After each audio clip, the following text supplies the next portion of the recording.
আসসালামু আলাইকুম। Dhaka institute of advance paramedical technology থেকে আমি ডক্টর সাদিয়া আফরোজ। এখন আমরা যেটা পড়বো সেটা হচ্ছে পেরিডন্টাল পকেট। আমাদের ডেন্টালের একটা টপিকস হচ্ছে পেরিডন্টাল পকেট। পকেট জিনিসটা কি? দেখবা যে দুই দাঁতের মাঝখানে মাঝে মাঝে ক্যালকুলাস জমে যায়, ঠিক আছে? বেশি পরিমাণ ক্যালকুলাস জমে গেলে ওখানকার যে মার্জিনাল জিঞ্জাভাটা থাকে ওটা কি হয়, সরে যায়।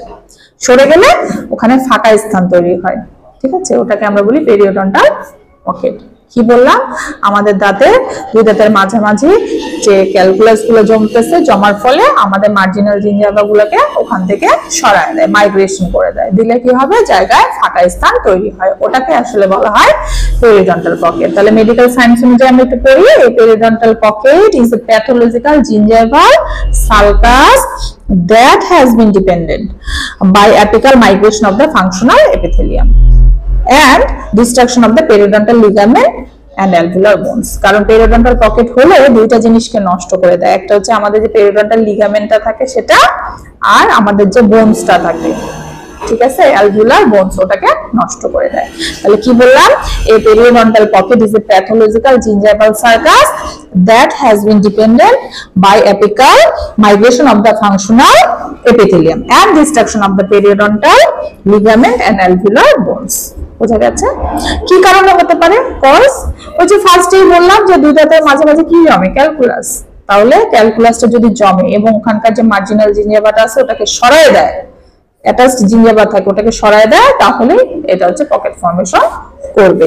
আর কি হতে পারে সেটা হচ্ছে, মনে করেন যে কারো পেরিওডন্টাইটিস হয়েছে, তাই না? পেরিওডন্টাইটিস কাকে বলি? Inflammation of periodontium. তো ওইটার জন্য কি নষ্ট হয়ে যায়, ওখানকার বোনস গুলো লস হয়, তাহলে ওখানে অবশ্যই পকেট তৈরি হবে। এটা একটা কজ। আর একটা হচ্ছে যে আমাদের যে ক্যালসিয়ামটা থাকে ওটা বেশি পরিমাণে যদি ডিস্ট্রাকশন হয়, ক্ষয় হয়, তাহলেও কিন্তু পকেট তৈরি হতে পারে। এই গেল কজ। এখন ক্লাসিফিকেশনে চলে যাই।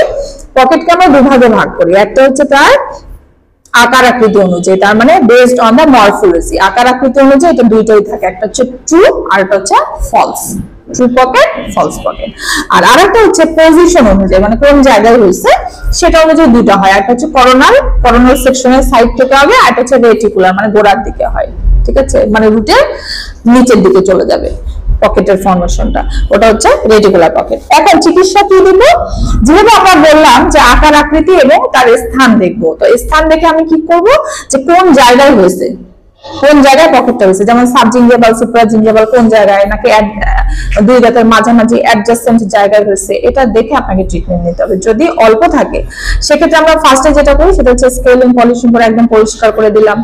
দেওয়ার পরে আমি হয়তো তাকে সফট ড্রেসিং দিয়ে আটকাই দেবো, এবং এইভাবে কিছুদিন পর পর তাকে করার পর জায়গাটা কিছুটা ক্লোজ হবে।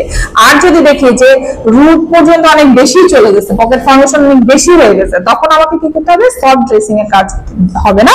তখন আমরা ভালো করে স্কেলিং করার পরে রুগীকে বলবো যে রুট প্ল্যানিং করতে হবে। এখন আপনাকে রুট প্ল্যানিং মানে হয়তো রুট ক্যানাল করে ক্যাপ করতে হবে। বোঝা গেছে? ধন্যবাদ।